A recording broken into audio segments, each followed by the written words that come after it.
Bom dia a todos. Estamos aqui para mais um Minhoca Imagem. Eu estou de novo com a difícil e impossível missão de substituir a doutora Edileide, que está espalhando conhecimento pelo mundo. Mas, para isso, temos um time de peso aqui de chefes, começando pela nossa querida Mari, que vai, como sempre, matar o caso no primeiro slide. Tenho ao meu lado o Dr. Paul, para mostrar a ressonância para a gente. Ao nosso canto, a doutora Lira, para mostrar as imagens do eco, a doutora Ioná, para me ajudar na discussão, e temos a honra aqui do Dr. Guilherme para ajudar a gente com a parte do caso que vocês vão entender. Hoje, quem vai apresentar é a doutora Marina, vai apresentar o nosso caso, e a seguir, o doutor Alfredo vai fazer uma breve discussão sobre o tema. Tenho certeza que hoje a gente vai aprender muito mais do que ensinar. Então, vamos começar? Meu nome é Marina, eu sou residente de cardiologia aqui do Instituto e agradeço a oportunidade de apresentar o Minhoca Imagem de hoje. A gente vai apresentar um caso que a gente atendeu no nosso pronto-socorro no dia 28 de julho, um caso bem recente. É uma paciente do sexo feminino, tem 54 anos, natural de São Roque. De antecedentes pessoais, ela era hipertensa, diabética e não insulino-dependente, dislipidêmica e com quadro de hipotireoidismo.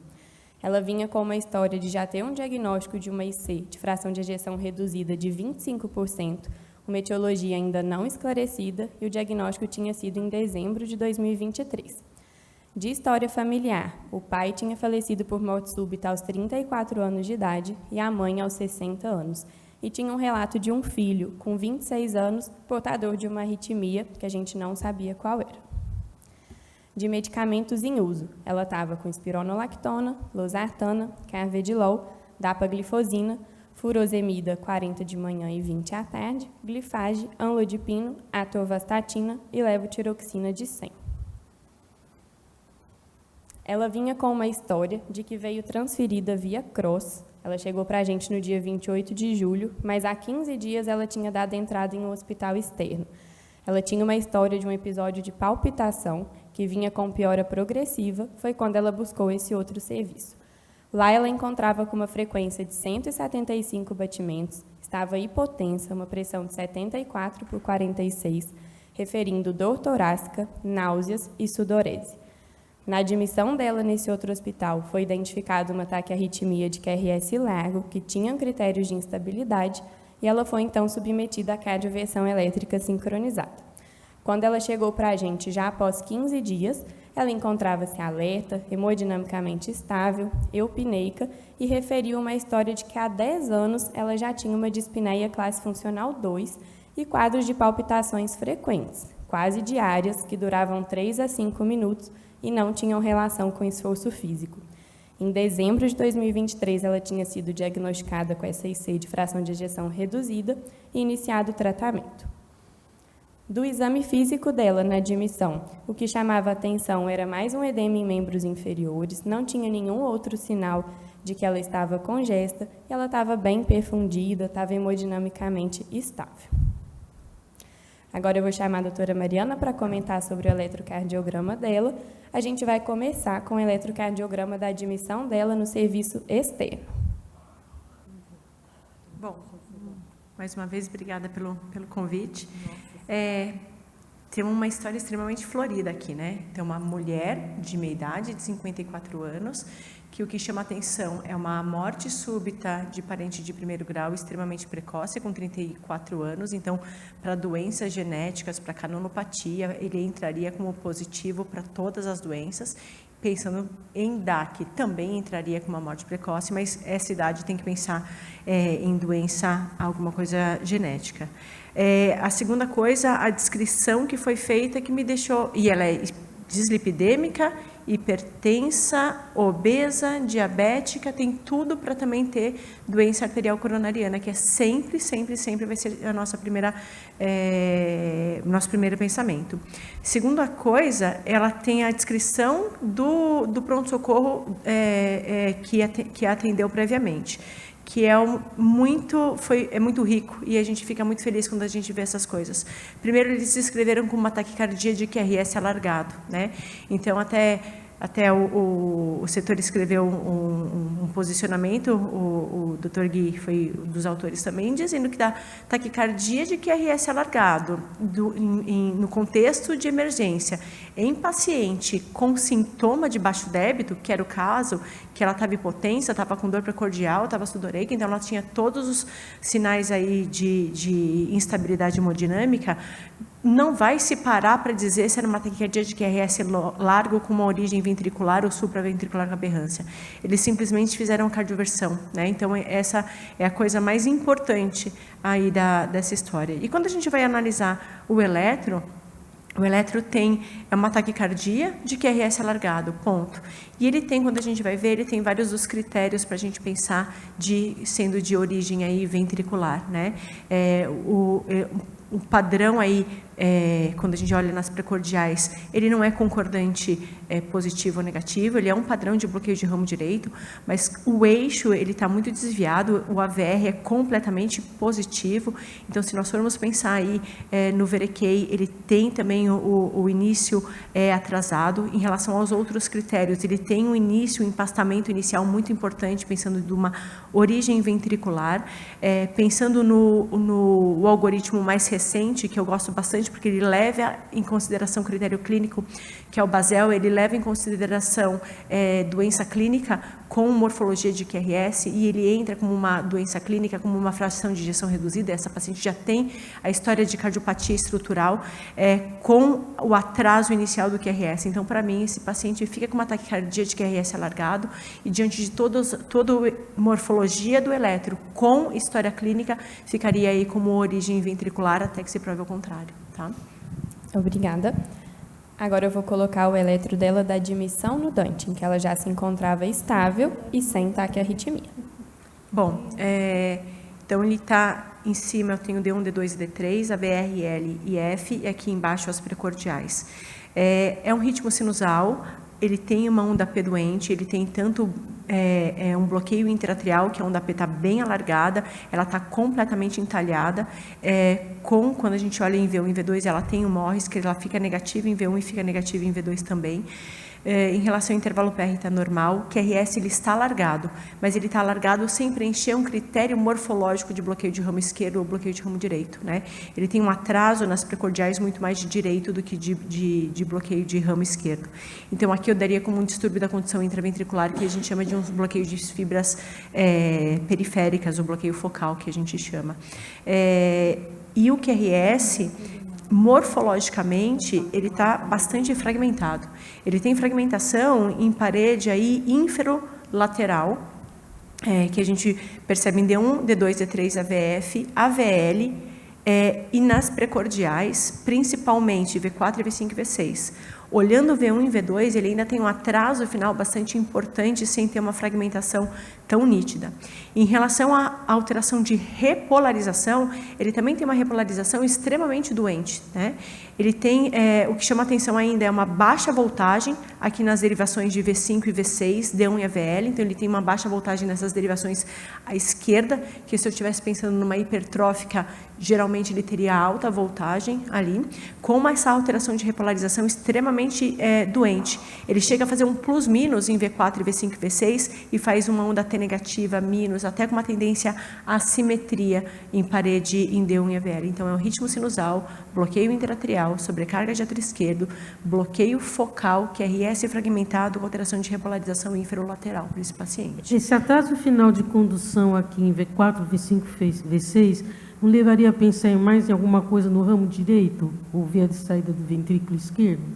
Pensaria em alguma coisa. Se eu atribuísse o atraso a alguma coisa que está acontecendo no fascículo, me faz pensar mais em ramo direito. O problema é que nessa situação eu não estou pensando no fascículo, eu estou pensando em parede, porque ele está fragmentado e ele está atrasado nessas derivações, ele está todo fragmentado.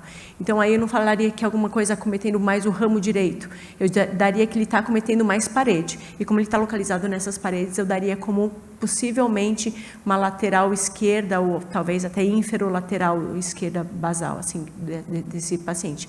Não no fascículo, não pensando em bloqueio de ramo, mas em QRS alargado decorrente a provavelmente fibrose aí, que o Paul vai mostrar na ressonância, se Deus quiser. Eu não sei se quer comentar do eletro, Gui, da taquicardia de QRS alargado. Acho que vale a pena aí a gente ouvir. Acho que vale a pena dar uma olhadinha naquele eletrocardiograma em taquicardia, né? Como a Mari já comentou, acho que não tem nada a acrescentar sobre a questão de provável origem ventricular e também no cenário de emergência não perder tempo, né? Afinal, a paciente estava hemodinamicamente instável, então, independente se for supraventricular com aberrância ou ventricular, a conduta é cardioversão elétrica sincronizada.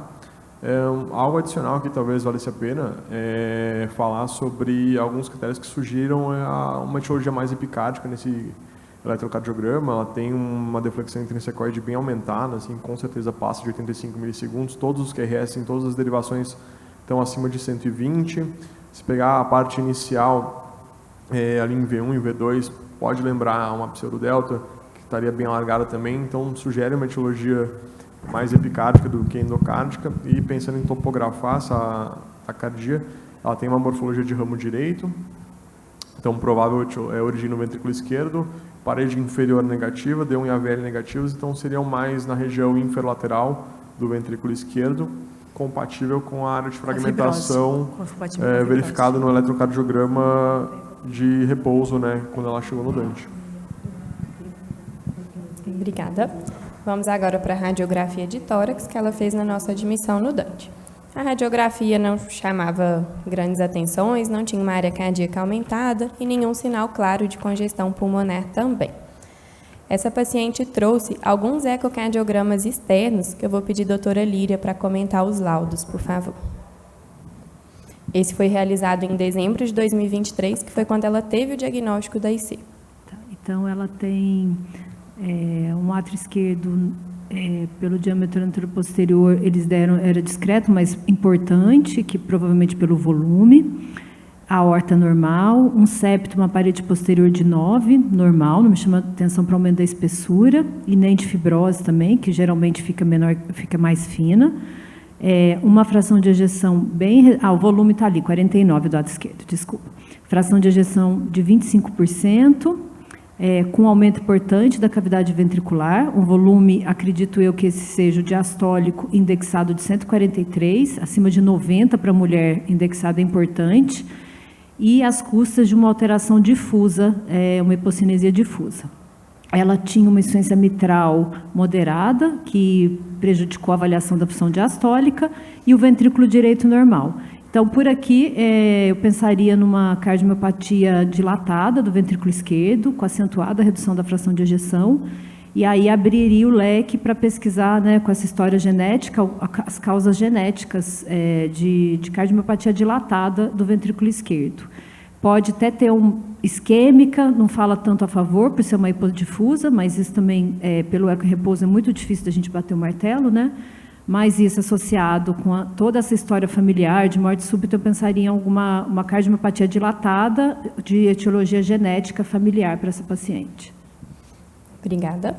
Agora o ecocardiograma que foi realizado em leito de semi-intensiva no hospital externo, em que ela deu entrada com aquela taquiarritmia. Então, um átrio de 43, que foi laudado como moderado, não tem um volume, né? A questão é feito no leito, é muito difícil mesmo a gente dar as informações bem bonitinhas, assim, pormenorizadas, mas fração de ejeção de 33, não sei se ela estava com alguma droga, com dobutamina, que às vezes essa variação é esperada, um diâmetro diastólico do VE de 67 e um sistólico de 56. Importante para a mulher. Continua mantendo um padrão de dilatação, né, tanto do diastólico quanto do sistólico, e uma fração de ejeção reduzida em grau moderado. Então, acredito aqui que... E o refluxo mitral também reduziu, provavelmente uma insuficiência mitral funcional, que ela estava mais compensada, então teve essa redução do grau da insuficiência mitral. Então, aqui continua sendo uma cardiomiopatia dilatada com uma disfunção moderada agora, provavelmente decorrente de compensação clínica, dobutamina, vasodilatador, que a gente não sabe direito, tá? Mas ainda uma cardiomiopatia dilatada, com hipocinesia difusa. Obrigada, doutora Líria. Agora, com todos esses exames que a gente tem e com o quadro clínico, qual a principal hipótese diagnóstica para essa paciente? Doença arterial coronariana? Taquicardiomiopatia, cardiomiopatia arritmogênica, miocardite? Bom, com os dados que a gente tem até agora, vamos fazer uma votação. Quem acha que é a alternativa A, doença arterial coronariana? Ninguém. Taquicardiopatia, alternativa B? Ninguém também. Alternativa C, cardiomiopatia ritmogênica. D, miocardite. E, nenhuma? Todo mundo? Tá ótimo. Muitos não levantaram a mão, gente. Aberta a outras hipóteses. Queria, por favor, pedir a opinião do Dr. Marcos. A honra da nossa presença.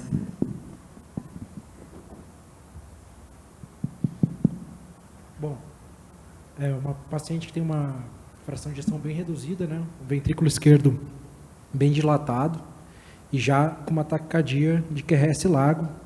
Concordo plenamente com o diagnóstico de taquicardia ventricular. Acho que isso não deixa dúvida. A doença arterial coronariana não parece ser, né?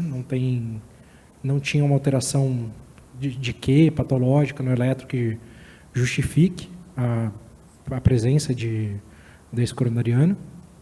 Taquicardiopatia não parece ter fibrilação atrial, uma alta densidade, pelo menos no eletro, de superfície de ectopias ventriculares.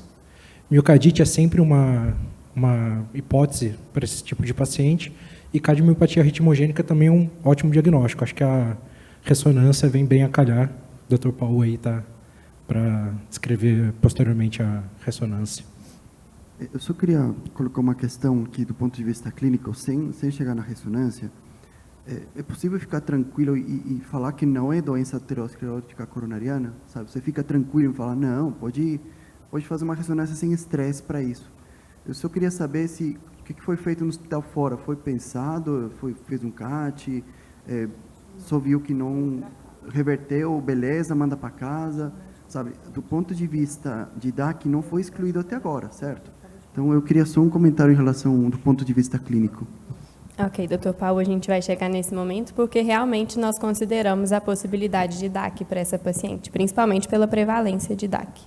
Eu queria só aproveitar, doutora Ioná, se a gente fosse pensar no diagnóstico de cardiomiopatia ritmogênica nessa paciente, né, porque a história de C foi de 2023 para cá, né, e aí naquela época não tinha tanta palpitação, não tinha arritmia. É mais comum a gente ver esse tipo de apresentação, assim, primeiro evoluir com disfunção importante, depois ter arritmias, ou como geralmente seria essa AC?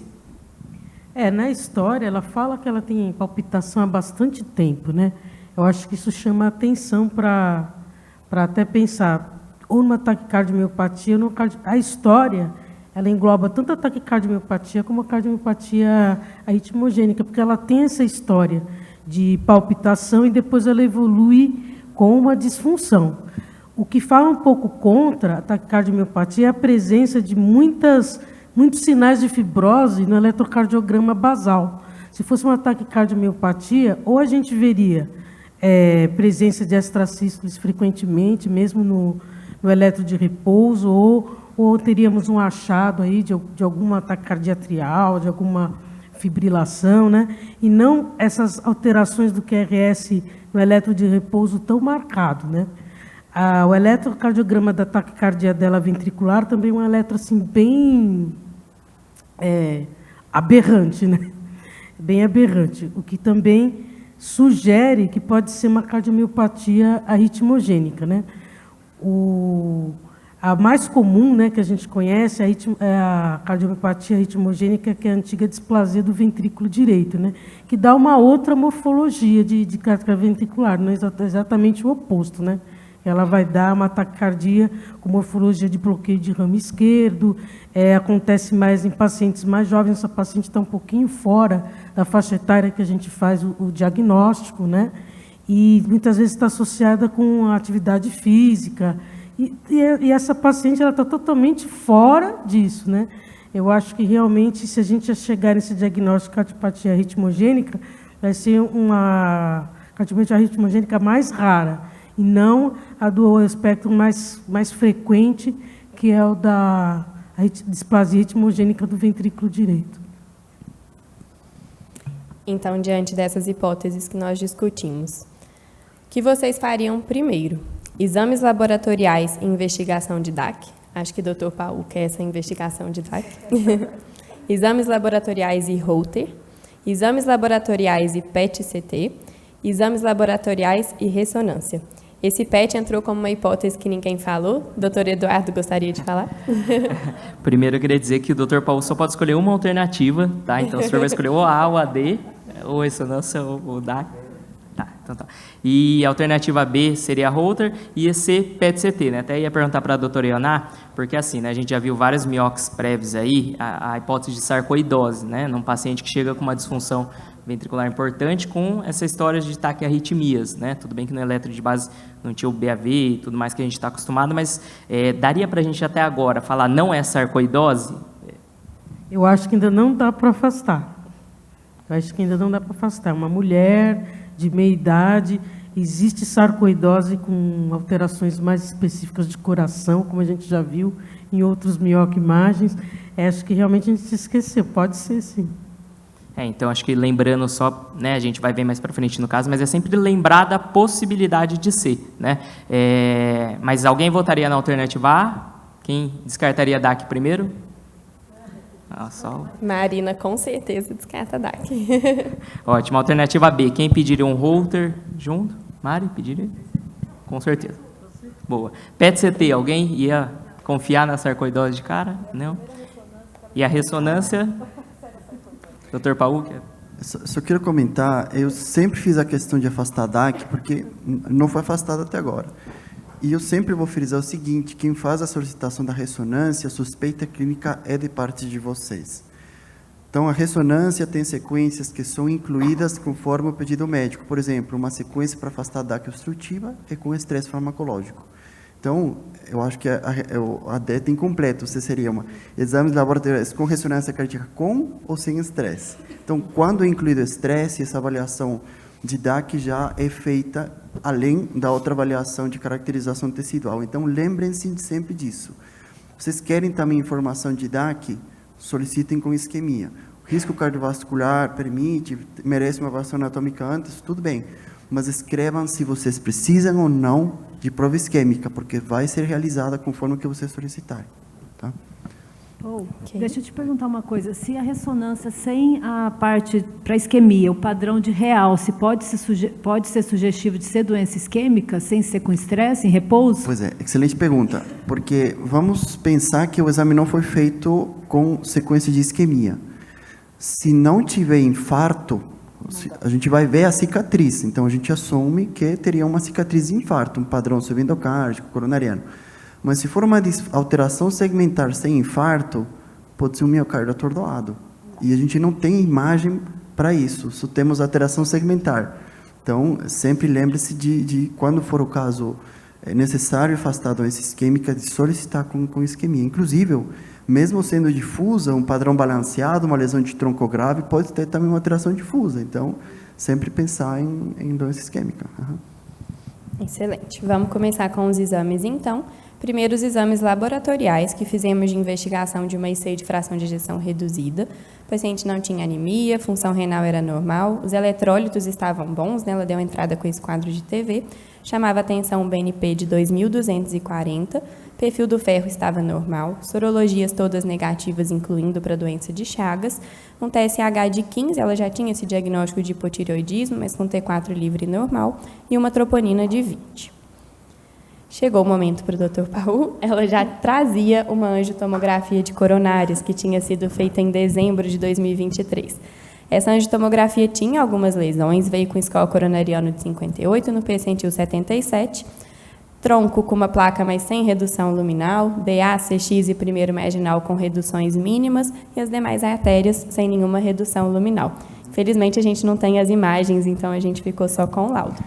Então, só acrescentando um pouquinho, então foi feita finalmente essa avaliação que a gente estava pensando se tem uma doença obstrutiva associada ou não. Então, de fato, a angiotomo demonstrou que não tem doença coronariana obstrutiva epicárdica grave, mas demonstrou que é um paciente que tem DAC. Então, embora não seja obstrutivo, é um paciente que já tem diagnóstico, merece uma abordagem diferente do ponto de vista de demonstrar doença coronariana. A história do score de cálcio, lembrando que o score de cálcio é uma ferramenta para estratificação de risco em pacientes assintomáticos, tá?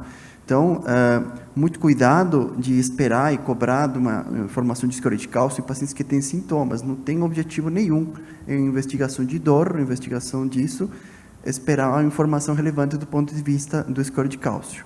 Nesse caso, o que mais chama atenção é a presença de DAC em um território nobre, que seria o tronco, embora não tenha redução nominal, mas já chama atenção que a presença de DAC nesse paciente está presente.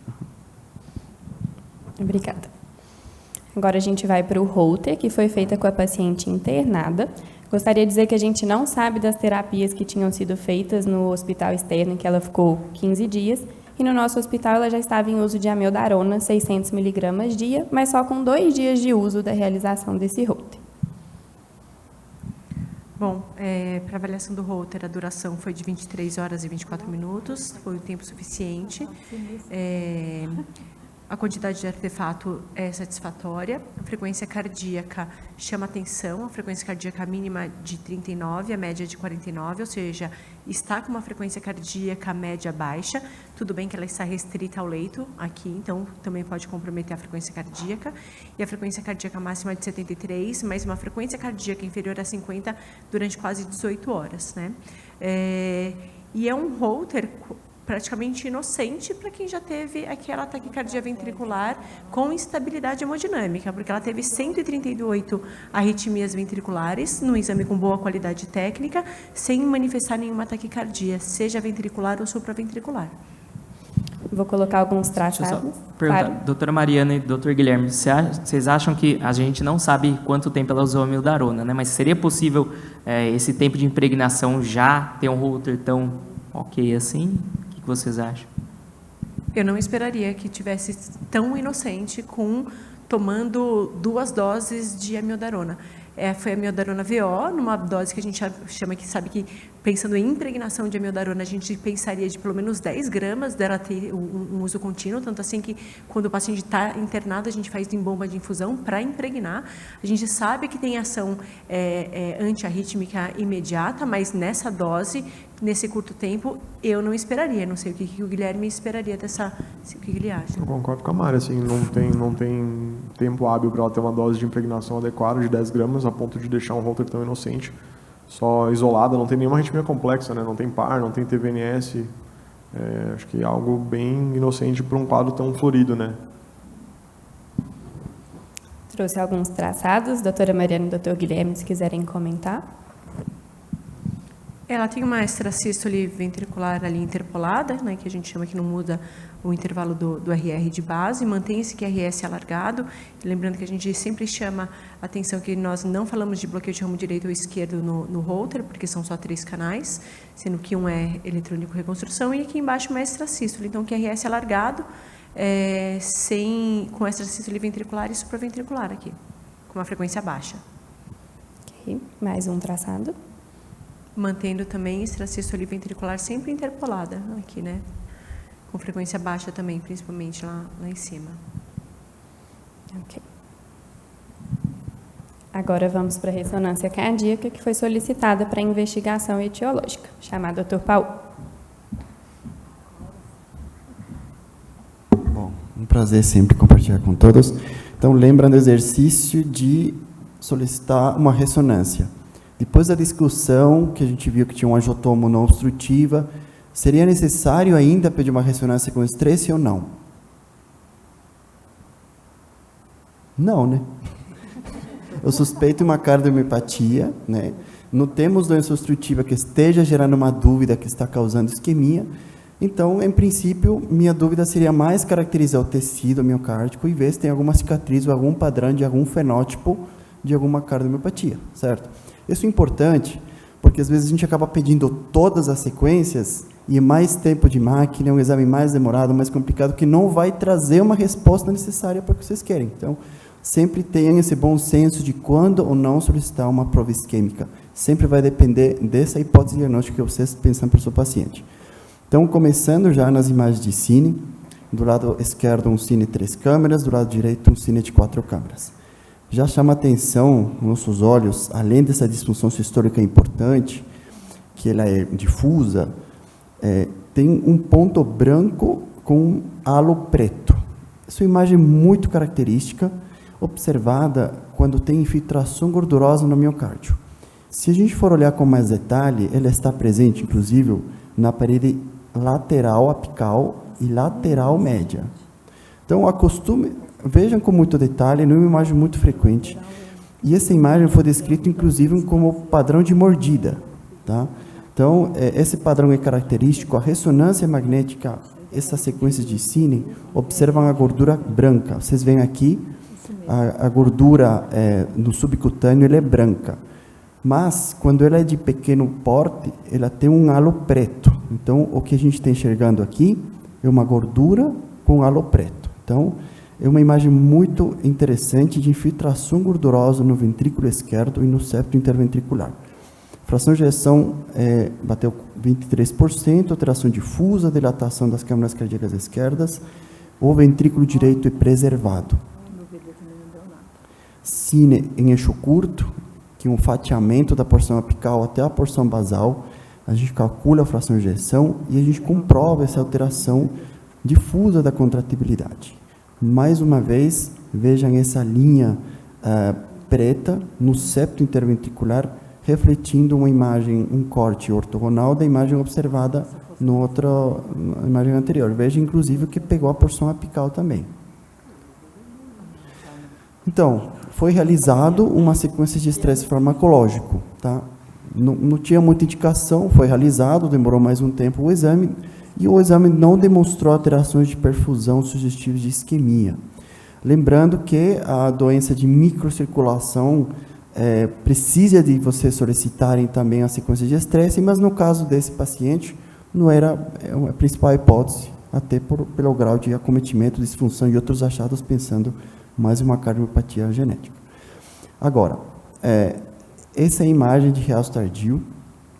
Vejam como tem um padrão de realce tardio que ele envolve o septo interventricular, fica um sanduíche entre o miocárdio normal, que fica preto, ele envolve circunferencialmente o ventrículo esquerdo na porção basal, médio e apical, inclusive tem um padrão epicárdico na porção apical, epimesocárdico no segmento médio, e o septo associado a linhas de infiltração fibrogordurosa.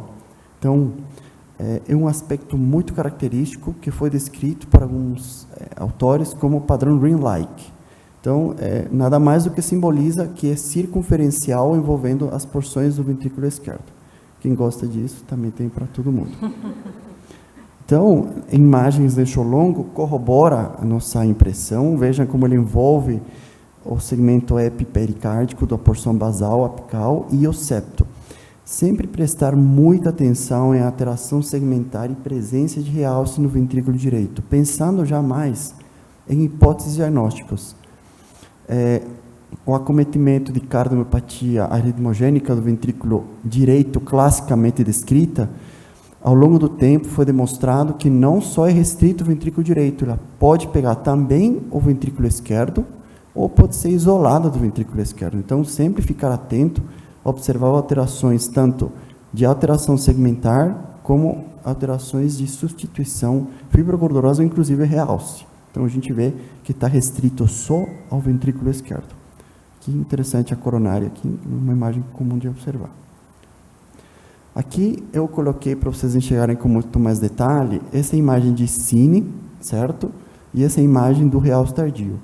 Então vejam como a sequência de Cine acabou pegando a infiltração fibrogordurosa, mas a gente observa que o realce é mais do que a fibrose, do que a gordura.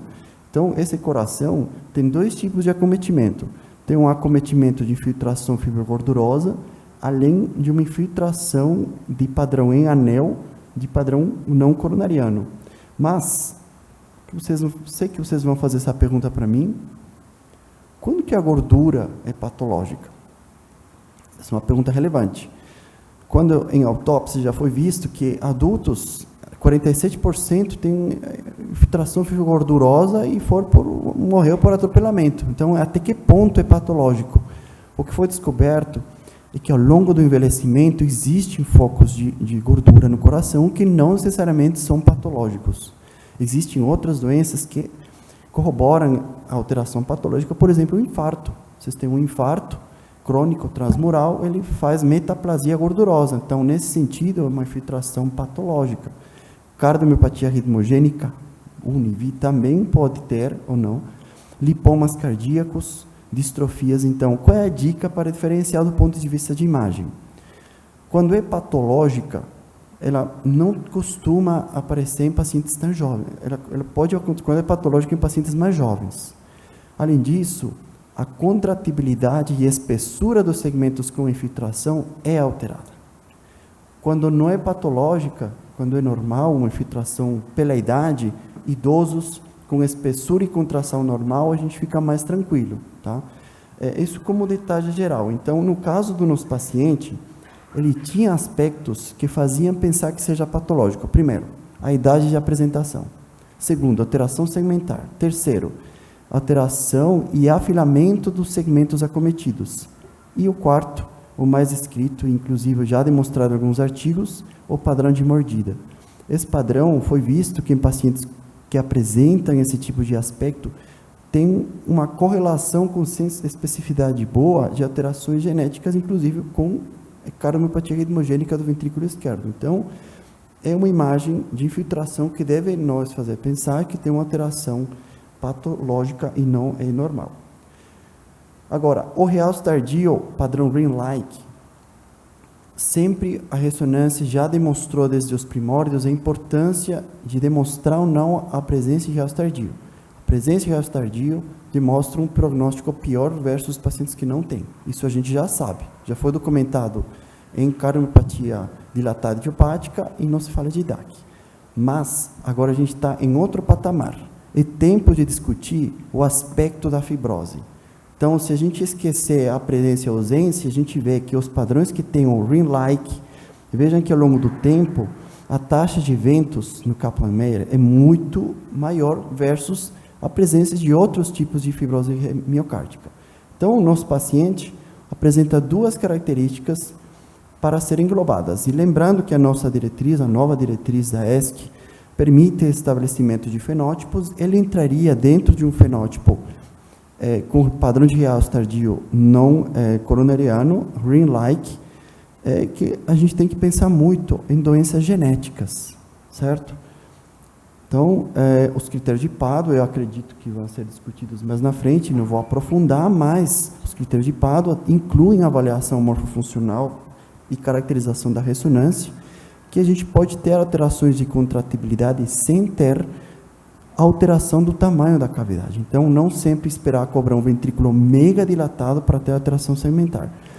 A ressonância ajuda com os critérios menores e maiores. E, no caso das características que a gente observou, seria uma variante isolada do ventrículo esquerdo. Então, resumo da ópera, duas informações importantes: infiltração gordurosa de aspecto bead-like, disfunção sistólica importante do ventrículo esquerdo com extenso realce tardio de padrão em anel, qual a gente pensar em uma cardiomiopatia ritmogênica isolada do ventrículo esquerdo e sempre pensar em afastar doenças genéticas. Dr. Paulo, queria fazer duas perguntas. A primeira, nesse momento, você com os achados da ressonância, conseguiria descartar a sarcoidose ou quase descartar? Excelente pergunta. E a segunda, que o paciente fez uma angiotomografia de coronárias, né?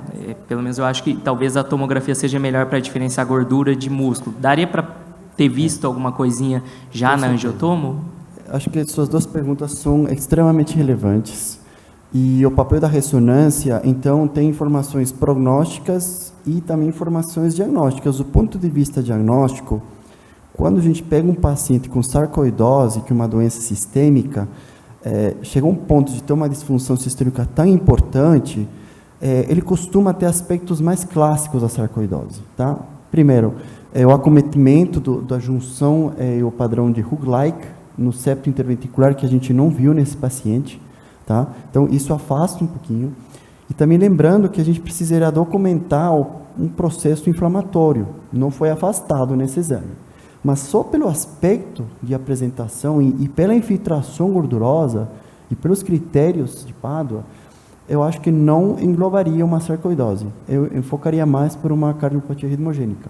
Focando na sua pergunta, a tomografia, vocês veem que para avaliação de detalhes finos, de estruturas menores e placas é muito melhor, sim. Então, a gordura ficaria na tomografia, sem contraste, com uma imagem preta. Ela chamaria com certeza a atenção. Quando a gente observa esse tipo de alterações na tomografia, tem que ser descritas. Focos isolados de infiltração gordurosa, a ressonância não vai conseguir cravar, a tomografia não vai conseguir cravar para você qual é o fenótipo, mas o fato de serem citados, às vezes, fazem o clínico pensar em qual é o próximo passo. Então, com certeza, quando vistos, deveriam ser sempre lembrados e descritos. Uhum.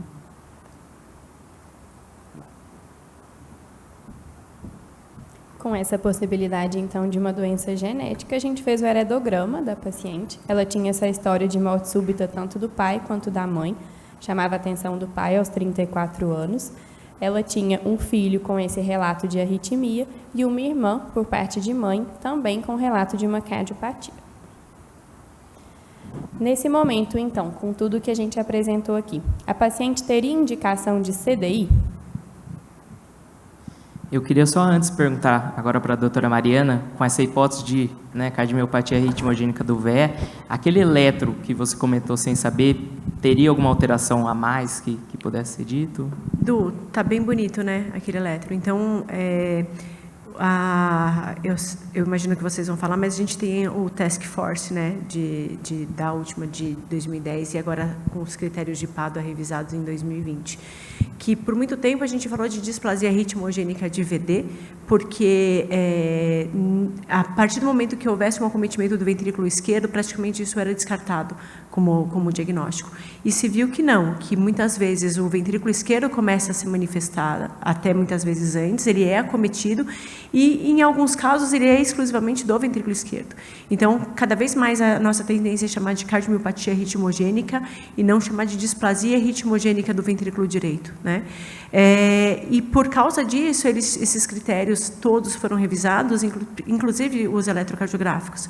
Então, o que a gente sempre via para displasia ritmogênica de VD, que todo mundo está mais do que cansado de ouvir, era sempre da onda epsilon, que por mais que a onda epsilon seja alguma coisa que todo mundo fale de característica mais importante, ela nem sempre está presente. As outras, assim, chega a ser de 10% a 35% dos casos que a gente vê a onda epsilon em displasia ritmogênica. E os outros critérios, então, que não chegava como dizer já de acometimento do VE, e a gente já sempre bateu muito na tecla. A partir do momento em que acomete, começa a aparecer essa fragmentação, a inversão de onda T, baixa voltagem nas outras derivações, a gente percebe que tem acometimento do ventrículo esquerdo. Então, hoje, entra como critério diagnóstico também amplitude de QRS. A onda epsilon, ele saiu como um critério maior, pelo critério de PADO ele é sugerido, inclusive, como um critério menor, e outras coisas que se fala de repolarização. Então, a gente não tem a onda T invertida aqui de V1, V2 e V3, mas uma onda T muito doente na parede aqui inferolateral, pensando em acometimento de parede aqui inferolateral, levando uma baixa voltagem e essa fragmentação. Talvez seja tanto por fibrose, né? Então, que de uma forma muito fácil de entender, se o sinal faz um zigue-zague entre a cicatriz e vai levando essa fragmentação toda, e um potencial tardio lá da célula também, dando esse atraso aí dessa fragmentação, que a gente não está vendo em V1 e V2, mas fica bem nítido a nossa fragmentação em parede inferolateral. Então, sim, eu acho que tem critérios aqui para a gente, sinais de alarme, critérios menores, pensando, sim, em displasia arritmogênica aí, acometendo o ventrículo esquerdo de forma preferencial. Pode. A gente tinha feito a pergunta, quem acha que esse paciente mereceria um CDI? Levanta a mão, por favor. Quem acha que não mereceria? Então, queria pedir a opinião do Dr. Guilherme. Independente de ter firmado ou não um diagnóstico já, é uma paciente que teve uma taquicardia ventricular hemodinamicamente instável. Toda vez que a gente tem uma morte súbita abortada ou uma arritmia ventricular hemodinamicamente instável de uma causa, a princípio, não removível, que é o que a gente vê agora, né? Fez investigação extensa, não tem doença coronária, não tem nenhum distúrbio eletrolítico ácido básico ou algo agudo que possa ser potencialmente removível, ela tem uma indicação de CDI para profilaxia secundária de morte súbita. Ok, nesse caso, então, seria uma profilaxia secundária. E agora, todo paciente com uma cardiomiopatia ritmogênica tem indicação de CDI como profilaxia primária? Doutor Guilherme? Então, a princípio, nem todos, mas quanto mais a gente acaba indo para a medicina de precisão e ver variantes de alto risco, mais a gente acaba diminuindo o ponto de corte, né? Quando a gente fala em disfunção importante, independente da variante genética, uma disfunção importante de VD ou de VE, indica CDI para profilaxia primária. Se esse paciente, eu acabo discordando um pouco do guide, que ele coloca TV monomórfica hemodinamicamente estável como profilaxia primária, como classe 2A. A partir do momento que você tem uma TV sustentada, apesar de sem compromisso hemodinâmico, a princípio consideraria mais para secundária, mas ele coloca como primária em 2A, mas eu já consideraria uma secundária. A síncope de presumível etiologia arrítmica também entra como uma indicação de profilaxia primária de morte súbita. Nos pacientes que têm uma disfunção mais leve a moderada, se ele tiver taquicardia ventricular não sustentada em monitoramento ou uma indução de taquicardia ventricular sustentada em estudo eletrofisiológico, você também pode levar esse paciente para uma profilaxia primária em algumas variantes específicas, como, por exemplo, se você tiver uma filamina C, basta ele ter uma fração de ejeção menor que 45, se ele tiver uma fosfolambano, uma fração de ejeção abaixo de 45 associada a uma TVNS e uma lamina, se ele tiver taquicardia ventricular não sustentada ou for um probando do gênero masculino, ou eventualmente tiver um risk score, tem um LMNA risk score acima de 5% de alto risco, ele também teria uma indicação de profilaxia primária sem ter uma disfunção tão importante. Obrigada. Queria perguntar, doutor Guilherme, essa paciente, ela teria contraindicação para atividade física? Como que geralmente é a orientação desses pacientes? Cada vez mais a gente tem uma decisão compartilhada, mas tem pelo menos acho que 2 doenças que acabam tendo uma restrição um pouco maior para atividade física. Uma delas, que não é o cenário, é a taquicardia ventricular polimórfica catecolaminérgica, uma vez que é uma arritmia que claramente é deflagrada pelo esforço. E na cardiopatia ritmogênica, apesar de nem sempre ser deflagrada pelo esforço, o esforço físico causa estresse parietal e aumentando a chance de progressão da doença. E ao aumentar a chance de progressão da doença, você aumenta o risco arrítmico de morte súbita desse paciente. Então, as atividades físicas moderadas, intensas e competitivas são contraindicadas até o momento do que se sabe na literatura para esses pacientes com cardiopatia ritmogênica. Bom, essa paciente, então, na nossa internação foi iniciada a amiodarona, 600 mg dia. Mantivemos o tratamento de IC de fração de ejeção reduzida. Solicitamos a avaliação da eletrofisiologia invasiva para o implante de CDI, aqui já como profilaxia secundária. Esse implante foi realizado no dia 2/8 e depois no ambulatório, com toda essa história, nós recrutamos os familiares e solicitamos o teste genético, que ainda não temos resultados, cenas para os próximos capítulos. Gostaria agora de chamar a doutora Líria. Nós convidamos a paciente para realizar um ecocardiograma gravado para a gente agregar no nosso mioquimagem. Doutora Líria, discutir os achados. Agora está fácil, né? Depois que a ressonância já deu o diagnóstico. Mas então aqui a gente sempre começa nos adultos com a janela parasternal longitudinal, que tem o ventrículo direito, o ventrículo esquerdo, o átrio esquerdo e a aorta. Ventrículo direito normal, não me chamou a atenção, não tem alteração segmentar, que displasia ritmogênica do VD, a gente vê, tem que ter essa região dilatada e com alteração segmentar, não chamava atenção. E o que chama atenção, sem dúvida nenhuma, é o ventrículo esquerdo, né? Bem dilatado, esférico, hipocinético, tanto a parede septal quanto a parede inferolateral. Diâmetro de 70 por 63, bem parecido com aqueles outros. Uma hipertrofia excêntrica decorrente desse aumento do volume do ventrículo. Ai, onde que passa mesmo? Ai, aqui. Peraí, deu um branco. Uma essência mitral que a gente deixou como discreta moderada por tracionamento das cúspides, né, secundário a essa dilatação ventricular, remodelamento ventricular. O átrio esquerdo aumentado também. O eixo curto, para a gente avaliar a parte de contratilidade segmentar, nota-se uma hipocinesia difusa, né, tanto nos segmentos basais, médios e apicais. Aqui já dá para ver aqui o ventrículo direito com CDI, né, com dispositivo implantado. Na avaliação do ventrículo direito triangular, menor que o ventrículo esquerdo, sem alteração da contratilidade segmentar e global também. O FAC considerado normal, 41%, e o strain da parede lateral deu um pouquinho reduzido para ele, mas também nada assim sugestivo. E o eletrodo de CDI aqui dentro. Aqui, sem sinal de hipertensão pulmonar, uma insuficiência mitral, que já mostrei, né? Padrão de diástole grau 1, não tinha sinais de aumento das pressões de enchimento, e um átrio esquerdo moderado para essa paciente, volume de 44. E avaliação da contratilidade global e segmentar do ventrículo esquerdo, né? O ventrículo esquerdo esférico, dilatado, com disfunção acentuada, uma hipocinesia difusa, talvez um pouquinho mais acentuada aqui na parede inferior e inferolateral, mas a gente concluiu como uma hipodifusa mesmo, hipocinesia difusa. Mais focado aqui para a gente avaliar melhor, sem nenhuma outra segmentar, nada, só essa dilatação com essa hipocinesia acentuada, de caráter difuso. Foi feita a fração de ejeção estimada pelo 3D em torno de 25%, e os volumes diastólico, tanto diastólico quanto sistólico finais, bem elevados, né? 122 indexado para ela e 94. E o stroke volume dessa paciente, apesar dessa disfunção, estava preservado, acima de 35. E a gente fez a avaliação da deformação miocárdica, uma deformação acentuada em 9%, e através daqui a gente consegue também calcular a dispersão mecânica, que é um parâmetro para avaliação até de arritmia. A dispersão eu não consegui colocar aqui, porque eu salvei, mas não salvou lá no ECOPEC, e deu uma dispersão bastante elevada. Nas cardiomiopatias arritmogênicas do ventrículo esquerdo, essa dispersão acima de 45 é um marcador prognóstico de arritmia, mesmo em paciente que só tem marcador genético. Tá? Dela deu 140 milissegundos, então é uma paciente que acho que vai se beneficiar bastante mesmo do CDI. Era isso que eu tinha que dizer.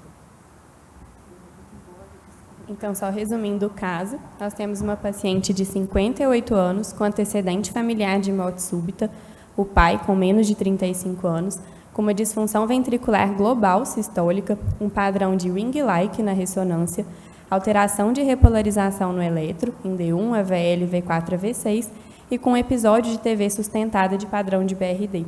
Esses achados foram compatíveis com miocardiopatia ritmogênica do VE, e agora eu vou passar a palavra para o Dr. Alfredo apresentar sobre o tema.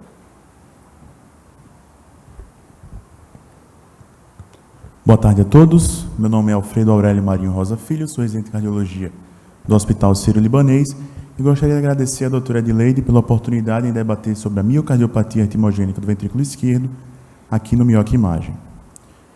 A miocardiopatia ritmogênica é uma entidade clínica que teve origem em 1982, quando Marcos e Fontaine publicaram um artigo intitulado como Displasia do Ventrículo Direito. Eles reuniram 24 pacientes jovens com a dilatação e aparência gordurosa do ventrículo direito que apresentaram morte súbita cardíaca por taquicardia ventricular. Com o entendimento da genética e estudo de necrópsia, o termo displasia foi substituído pela American Heart em 2006 e pela ESC em 2008 por cardiomiopatia. Hoje sabemos que é uma miocardiopatia geneticamente determinada, com a prevalência de 1 para 5.000, sendo mais comum em países como Itália e Alemanha, mais comum em homens, predomina na faixa etária de 20 a 40 anos e é caracterizada por arritmias ventriculares e morte súbita cardíaca, particularmente em atletas que praticam futebol, ciclismo e remo. No papel central da fisiopatologia da doença estão os desmossomos, responsáveis pela adesão intracelular. A perda dessa função ocasiona a ruptura do cincício elétrico cardíaco e morte celular, substituindo o cardiomiócito por fibrose e gordura, gerando um substrato anatômico para arritmias por macro-reentrada.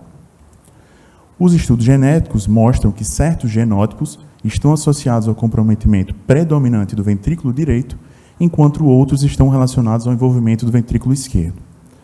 E tão importante quanto entender o genótipo é entendermos o fenótipo. A forma clássica da doença, que seria a forma isolada do ventrículo direito, nesse estudo, com 5.202 pacientes, só foi encontrada em 13%, sendo a maioria, ou seja, 70% dos casos, com envolvimento biventricular, e a forma isolada do ventrículo esquerdo em torno de 17%. Os pacientes podem se apresentar desde assintomáticos, com quadro semelhante à miocardite, dispneia por insuficiência cardíaca, palpitações, síncope, morte súbita e PCI recuperada por arritmia, e lembrar que os principais triggers são os esportes competitivos e de alta intensidade. A terminologia e os critérios diagnósticos estão em constante evolução. Desde os primeiros casos, em 1977, em Paris, a publicação do artigo original em 82, com os primeiros critérios internacionais em 94, com a revisão desses critérios em 2010, mas somente em 2020 que foi abordado, através dos critérios de Pádua, os critérios específicos do ventrículo esquerdo. E esse ano, em janeiro de 2024, foi publicado os novos critérios da Força Tarefa Europeia. A partir dos critérios de Pádua, né, nós temos a caracterização de 3 fenótipos principais, com a forma do ventrículo direito isolada, a forma ventricular e a forma predominantemente do ventrículo esquerdo, que nos critérios de Pádua é exigido a presença de uma variante patogênica conhecida. Os critérios da Força Tarefa Europeia, que são os critérios de 2024, ele é dividido em 6 categorias, assim como os critérios de Pádua também, em critérios maiores e menores, critérios que são específicos para o ventrículo direito e para o ventrículo esquerdo, e o diagnóstico definitivo ocorrerá quando forem preenchidos 2 critérios maiores, 1 maior e 2 menores, 4 menores de categorias diferentes, sendo que é obrigatório um critério estrutural do ventrículo esquerdo. Quando não acontecer esse preenchimento, o diagnóstico é possível ou limítrofe. As 6 categorias elas estão divididas em critérios morfofuncionais, critérios estruturais, anormalidades da repolarização e da despolarização, presença de arritmias ventriculares e avaliação da história familiar e genética. Dos critérios morfofuncionais, o paciente pontuará um critério menor quando houver disfunção sistólica global do ventrículo esquerdo, com ou sem dilatação. Dos critérios estruturais, que já foram explanados aqui, a presença de um reaço tardio transmural em 3 ou mais segmentos do tipo ring-like pontua como critério maior. Quando acontecer em 2 segmentos ou menos, será pontuado como critério menor. Essa é uma alteração dos critérios de 2024 em relação aos critérios de 2020. Já na categoria das anormalidades da repolarização, uma inversão de onda T de V4 a V6 na ausência do bloqueio de ramo esquerdo pontuará como critério menor. Na anormalidade da despolarização, a baixa voltagem em derivações periféricas, na ausência de outras etiologias como amiloidose, obesidade, pneumotórax ou derrame pericárdico, pontuará como critério maior, que também foi outra alteração dos critérios desse ano. Para avaliação das arritmias, eletro, Holter e teste ergométrico podem ser úteis, visando a detecção de extracístoles ventriculares frequentes, um número absoluto acima de 500, ou induzido por exercício como padrão de bloqueio de ramo direito. TVNS ou TV sustentada com padrão de bloqueio de ramo direito na ausência do padrão fascicular, também pontuaria como critério menor, assim como uma história de TV ou FV com morfologia incerta.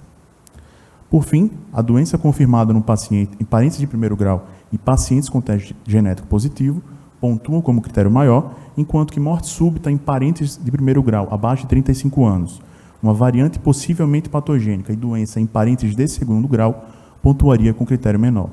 De modo que, em nosso caso, a paciente apresentaria, diante dos critérios de 2024, um critério maior e 4 critérios menores, estando pendente, lógico, o teste genético que mantém, né, a compatibilidade dos achados com a miocardiopatia arritmogênica do ventrículo esquerdo. Os principais diagnósticos diferenciais é com a miocardite, a cardiopatia dilatada e a sarcoidose, e de medidas gerais é recomendado a restrição de esportes competitivos e exercícios de alta intensidade, e como também todos os pacientes devem ser submetidos ao teste genético e ao aconselhamento genético. Lembrando que o estudo genético está indicado também para os casos duvidosos, familiares de primeiro grau após o caso índice positivo, tem um rendimento de 60%, com padrão de herança autossômica dominante, com a expressão variável e penetrância incompleta, e tem impacto na estratificação de risco no prognóstico. E pelos critérios de Pádua de 2020, eles são obrigatórios para o fenótipo do ventrículo esquerdo. O papel central também é relacionado à recomendação do cardioversor desfibrilador implantável, o CDI, para profilaxia secundária para todos, e pode ser indicado como profilaxia primária, né, que aqui ele coloca como TV sustentado estável, síncope arrítmica, disfunção severa do VE ou VD, ou disfunção moderada do VE ou VD, com a inducibilidade de TVNS ou TV sustentada no estudo eletrofisiológico. Esses seriam os fatores de riscos maiores. Também há fatores de risco menores, que contribuem para a morte súbita, e o próprio perfil genético da doença pode ser necessário para recomendar o implante do CDI. Com relação aos fármacos, né, o beta-bloqueador pode ser considerado para todos os pacientes, particularmente na presença de TVNS ou TV sustentada, e outras drogas antiarrítmicas, como a amiodarona e sotalol, podem ser lançadas quando houver contraindicação ou recusa ao CDI, choques de CDI, tempestade elétrica ou arritmias atriais. A ablação por catéter também tem sido utilizada numa combinação, numa abordagem combinada com ablação epicárdica e endocárdica para pacientes com história de tempestade elétrica ou até mesmo choques apropriados. O paciente com a forma da insuficiência cardíaca, né, vai se beneficiar da terapia padrão, lembrando que SGLT2 e sacubitril valsartana não foram testados nessa população e o estágio final do tratamento seria o transplante cardíaco. Com isso, a gente conclui que a miocardiopatia retimogênica é uma doença complexa, com múltiplos fenótipos. O diagnóstico baseia-se em critérios clínicos, eletrocardiográficos, genéticos e de imagem. Tanto o critério de PADA como o critério europeu, que são 2020 e 2024, precisariam ser validados para uma aplicação clínica mais efetiva. E a identificação de variantes genéticas impacta a estratificação de risco e o prognóstico. O manejo inclui o tratamento para reduzir o risco de morte súbita e melhorar a qualidade de vida. Pela atenção, muito obrigado.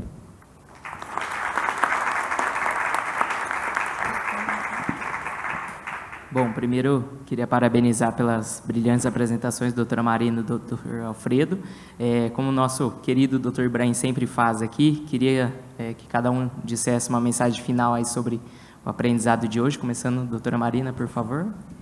Acho que os critérios de PADA ainda, de fato, como foi colocado, precisam ser validados, mas eu estou eu aceito muito bem, estou bem conformada não, né? Que esses critérios eles vêm porque eles têm alteração, a gente, como falava no Task Force de 2010, a gente só pensava em displasia do lado direito. Então, a gente está bem convencida que esses critérios que quando acometem ventrículo esquerdo, eles pegam essas derivações à esquerda e parede mais lateral. Então, eu acho que isso veio para ficar mesmo. E, mais uma vez, lembrando que QRS fragmentado, alteração de repolarização, isso demanda uma investigação. Sempre, como o Paulo falou, doença arterial coronariana, que a prevalência é sempre maior na nossa população, mas descartando isso, lançar mão de outros exames para a gente descartar a possibilidade, de fato, de outras patologias. Tá ótimo, muito obrigado. Doutor Paulo, por favor. Não, parabéns, a apresentação resumiu exatamente os pontos principais. Eu só queria frisar vocês ficarem atentos aos achados de alto risco numa ressonância magnética. Lá fora, vocês nem sempre vão esperar uma conclusão, o conjunto de achados sugere tal coisa. Às vezes, vocês não vão pegar isso, mas o fato de vocês entenderem que informações de alto risco, vocês devem levar para um paciente. No caso, estratificar o paciente e a genética da família dele, que vai mudar o prognóstico. Um detalhe adicional, a infiltração gordurosa não saiu mais dos critérios, ela não é obrigatória. As alterações e os critérios não usam a infiltração gordurosa como um deles, mas quando presente, deve ser sempre lembrada desses aspectos que chamam a atenção, que podem pensar em fenótipos de cardiomiopatias específicas. Então é isso. Ótimo, obrigado. Doutora Ioná, por favor. A importância de sempre pensar no diagnóstico, né? E escolher os diagnósticos diferenciais. No caso dessa paciente, em muitos aspectos, desde a anamnese, eles foram importantes para a gente fechar, inclusive essa questão dos antecedentes familiares, né? Que muitas vezes a gente esquece de perguntar detalhes, né? Tudo isso é importante para chegar a um diagnóstico tão raro e tão difícil quanto esse. Obrigado. Doutor Guilherme, por favor. Acho que o importante também falar, assim, esse é um caso extremamente florido, com taquicardia ventricular manifesta, com alteração de eco e alteração de ressonância, mas lembrar que é uma patologia desmossomal e de gênese sarcômero, então ela costuma se manifestar primariamente com alterações elétricas, muitas vezes antes das alterações estruturais. Então, quando você vê fragmentação de QRS, baixa voltagem, alterações de repolarização, arritmia em Holter, arritmia esforço induzida, sempre pensar no diagnóstico diferencial, se aquilo ali realmente é idiopático ou se aquilo ali é uma manifestação incipiente de uma cardiomiopatia, porque você vai fazer um diagnóstico precoce e, eventualmente, evitar a morte súbita como primeira manifestação, uma vez que é uma das principais causas de morte súbita em indivíduos jovens abaixo dos 35 anos. Então, não esperar um quadro tão exuberante para pensar em cardiopatia ritmogênica ou em outras miocardiopatias geneticamente determinadas, avaliar alterações mais sutis para pensar no diagnóstico também. Tá ótimo, então acho que só para terminar, acho que a cardiomiopatia ritmogênica mostra que a união faz a força, né? Então, assim, todos os critérios, eles partem a parte da história clínica, a parte do Holter, do eletro, do eco, da ressonância. Então, assim, é uma doença que ela engloba todos os métodos, né, diagnósticos de exame, de imagem e tudo, mas eu acho que só vai fazer o diagnóstico quem pensar, né? Então, não adianta a gente trazer todas essas imagens se a gente não tiver o raciocínio clínico, que é isso que a gente buscou trazer aqui. Queria agradecer a todo mundo aí. Mais uma vez, semana que vem a gente está de volta. Obrigado, gente.